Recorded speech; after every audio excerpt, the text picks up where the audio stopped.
Eu me recordo vividamente da tarde em que decidi comprar aquele dispositivo, um objeto metálico, liso e estranhamente sedutor, que mudaria minha percepção sobre a fragilidade da minha própria mente. Antes de mergulharmos nessa jornada de autoconhecimento e nos mecanismos psíquicos por trás do vício, quero convidar você a se inscrever aqui no canal, onde nossa missão é decifrar o funcionamento do seu cérebro, para que você possa retomar o controle da sua vida. A ideia de experimentar o cigarro eletrônico não nasceu de um desejo genuíno, mas de uma curiosidade clínica e de um experimento pessoal que eu desejava conduzir para entender por que tantas pessoas, mesmo aquelas que se consideram conscientes e inteligentes, caem nas garras de um hábito tão destrutivo. Eu queria sentir na pele o que a neurociência explica nos livros, queria observar de perto a arquitetura do comportamento humano quando ele é sequestrado por uma substância química. Eu não esperava, entretanto, que a resposta do meu sistema de recompensa fosse tão rápida, tão insidiosa e, francamente, tão assustadora. Tudo começou como uma observação social. Eu percebia pessoas ao meu redor, amigos, colegas de trabalho e até conhecidos mais velhos, usando esses dispositivos com uma naturalidade que beirava o automatismo. Havia algo de ritualístico naquilo, uma necessidade de ter as mãos ocupadas e de sentir uma descarga sensorial a cada poucos minutos.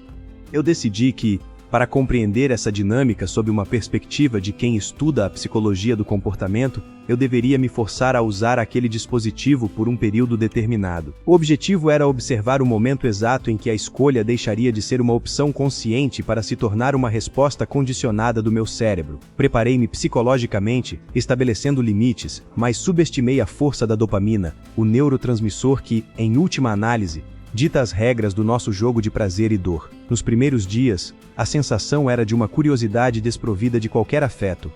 Eu dava uma tragada e analisava o que acontecia logo em seguida no meu campo psíquico. Era o que chamamos na psicologia de condicionamento operante. O cérebro recebia um estímulo rápido, uma dose concentrada de nicotina, e o sistema límbico, a parte mais primitiva do nosso cérebro, interpretava aquilo como uma recompensa valiosa. Eu não sentia prazer no sabor ou no ato em si, mas sentia uma leve alteração na forma como eu lidava com o estresse momentâneo. Era como se o dispositivo funcionasse como um botão de pausa para as ansiedades do cotidiano. E é exatamente aí que mora o perigo. Quando você ensina ao seu cérebro que ele possui um atalho para a calma, ele começa a exigir esse atalho em todas as situações minimamente desconfortáveis. Conforme a primeira semana avançava, percebi que o meu comportamento estava mudando de maneira sutil. Eu não precisava mais do dispositivo, mas eu o procurava.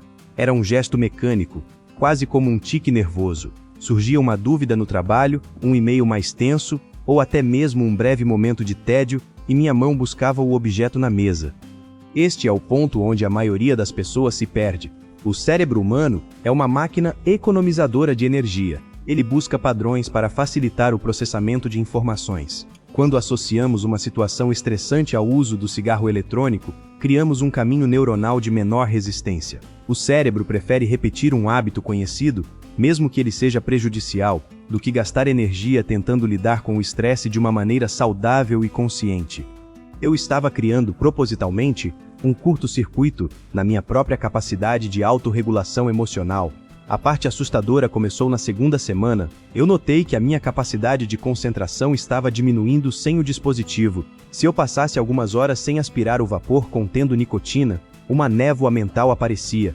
Não era uma dor física, era uma irritabilidade difusa, uma sensação de que algo estava faltando, como se houvesse um ruído de fundo na minha mente que só silenciava quando eu cedia ao hábito. Eu estava observando a formação do vício em tempo real. O cérebro estava se adaptando à presença da substância. Ele começava a reduzir a produção natural de neurotransmissores importantes, porque o dispositivo já entregava o que ele precisava de forma externa e rápida. Isso é o que a neurociência chama de neuroadaptação.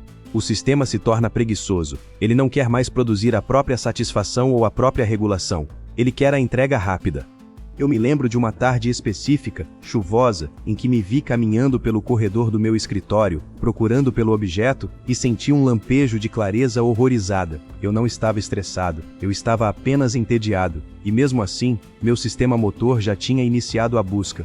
O condicionamento tinha ultrapassado a camada da consciência. Eu era um observador dentro do meu próprio corpo, vendo como meus padrões de comportamento estavam sendo reescritos por uma substância projetada para ser viciante. A indústria por trás desses dispositivos entende profundamente a psicologia humana. Eles não vendem apenas um produto, eles venderam uma experiência sensorial rápida que se encaixa perfeitamente na lacuna de paciência e tolerância do homem moderno. Nós vivemos em uma era de gratificação instantânea e o cigarro eletrônico é a personificação física dessa cultura. A decisão de parar, embora estivesse planejada desde o início, revelou-se muito mais complexa do que eu havia teorizado. Quando finalmente coloquei o dispositivo de lado, os primeiros 3 dias foram um estudo de caso sobre a resiliência humana.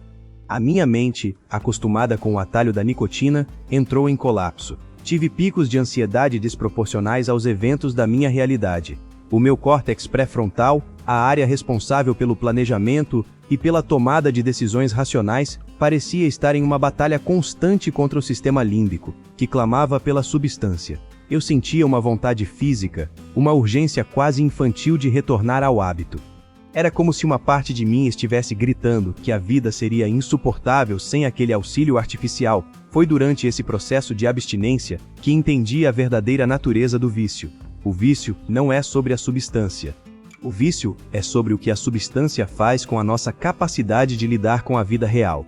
Quando paramos de usar algo que nos anestesia, somos forçados a encarar as nossas emoções, o nosso tédio, a nossa frustração e a nossa ansiedade sem filtros. E isso é absolutamente desconfortável. A maioria das pessoas volta a usar o dispositivo não porque precisam da nicotina, mas porque não suportam o desconforto de sentir as próprias emoções sem estar anestesiado. Eu precisei aplicar técnicas de mindfulness e reavaliação cognitiva para atravessar aquele período. Eu precisava rotular o que eu sentia.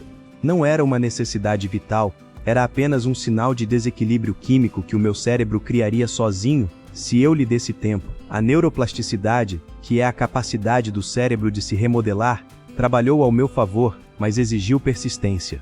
Durante as semanas seguintes, precisei substituir o gatilho. Quando a vontade surgia, eu não combatia o pensamento, eu o observava. Eu olhava para a vontade de usar o dispositivo como se fosse uma nuvem passando no céu. Eu aceitava a sensação, mas não agia sobre ela. Com o passar do tempo, os caminhos neuronais que eu tinha construído para o vício começaram a se enfraquecer. O cérebro, sendo a máquina eficiente que é, entendeu que aquele comportamento não traria mais a recompensa esperada. A irritabilidade diminuiu, a névoa mental se dissipou e a minha capacidade de foco retornou a níveis que eu não sentia desde antes do experimento. O que eu aprendi nessa jornada foi profundo. Entendi que a nossa saúde mental é uma construção diária e que estamos cercados de dispositivos e hábitos projetados para hackear o nosso sistema de recompensa. Muita gente acha que tem o controle, que consegue parar quando quiser, mas o vício não é uma questão de força de vontade durante o uso, é uma questão de entender por que você buscou o refúgio em primeiro lugar. Se você usa o cigarro eletrônico para se acalmar, você está terceirizando a sua paz. Você está dando a um pedaço de metal e plástico a chave da sua estabilidade emocional. E, sinceramente, não existe nada mais perigoso para a sua liberdade do que ceder o controle do seu humor para algo que você pode comprar em uma esquina. Olhando para trás, vejo o quão rápido o meu cérebro tentou me enganar. A mente humana é uma narradora incrível. Ela cria desculpas, ela racionaliza o comportamento prejudicial, ela nos convence de que uma tragada a mais não fará mal ou que, naquele momento específico, nós merecemos o alívio. Mas, se você quer viver uma vida com plenitude, com saúde e, acima de tudo, com autonomia, você precisa aprender a identificar esses padrões antes que eles se tornem automáticos. A ansiedade que sentimos no mundo moderno é real, mas o cigarro eletrônico não a cura. Ele apenas a adia, transformando uma preocupação passageira em uma dependência crônica. Eu gostaria que você fizesse um exercício de autorreflexão. Quantas vezes ao dia você busca algo que não te pertence para preencher um vazio que você não sabe nomear? Pode ser o dispositivo, pode ser o celular, pode ser a comida em excesso, pode ser o consumo desenfreado de informação. Todos esses são sintomas de uma mente que esqueceu como se autorregular. O segredo para a saúde mental não é encontrar uma ferramenta externa que nos faça sentir melhores, é treinar o nosso cérebro para tolerar o desconforto e encontrar, dentro da própria biologia e da própria consciência, as ferramentas para a serenidade. Quando você descobre que o seu cérebro é capaz de se curar, de se adaptar e de encontrar prazer em coisas mais profundas, a necessidade de estímulos artificiais perde o seu poder. Este experimento me custou dias de irritabilidade e semanas de vigilância constante, mas me deu algo de valor inestimável, a clareza sobre o meu próprio funcionamento. Eu não sou um escravo dos meus impulsos, e você também não precisa ser. O seu cérebro é, provavelmente, a máquina mais complexa e adaptável do universo conhecido. Ele pode aprender a ser viciado, mas ele também pode aprender a ser livre. Tudo o que você precisa é da disposição para observar o que acontece dentro de você e a coragem de não ceder ao primeiro impulso de anestesia. A vida real, mesmo com seus altos e baixos, com seu estresse e suas demandas, é muito mais rica, vibrante e gratificante quando você a vive com a mente limpa, sem o véu de uma dependência química mascarando as suas reações. Considerando tudo o que discutimos aqui, convido você a olhar para os seus hábitos atuais. O que você está fazendo para se acalmar, que na verdade, está apenas mantendo você preso em um ciclo de frustração e dependência? A resposta pode ser difícil, mas ela é o primeiro passo para a sua libertação. O conhecimento é a ferramenta mais poderosa que temos para combater o medo e a ignorância sobre nós mesmos. Quando entendemos como a dopamina funciona, quando entendemos como os hábitos se instalam e como a neuroplasticidade pode trabalhar a nosso favor, deixamos de ser vítimas do acaso e passamos a ser arquitetos da nossa própria saúde mental. Não espere que o hábito se torne uma prisão para decidir mudar. A mudança consciente exige esforço, sim, mas é um esforço que constrói uma fundação sólida para o resto da sua vida. Eu parei aquele experimento com uma convicção ainda maior na importância do que fazemos aqui neste canal. Se você busca entender mais sobre o seu comportamento, se você quer ferramentas práticas para lidar com a ansiedade, a disciplina e o desenvolvimento pessoal, você precisa se aprofundar conosco. Não se trata apenas de vídeos, trata-se de construir uma comunidade de pessoas conscientes, que preferem a verdade sobre o seu cérebro à ilusão do conforto fácil. Finalizando nossa reflexão de hoje, nunca se esqueça de que cada decisão que você toma reforça ou enfraquece uma conexão neuronal. Você é, literalmente, o resultado dos hábitos que cultiva. Se você escolhe, dia após dia, buscar o caminho mais fácil, você está moldando um cérebro que se tornará cada vez mais intolerante à frustração. Mas, se você escolhe enfrentar, com consciência e presença, as dificuldades da vida, você está tornando o seu cérebro mais forte, mais resiliente e mais capaz de encontrar soluções reais.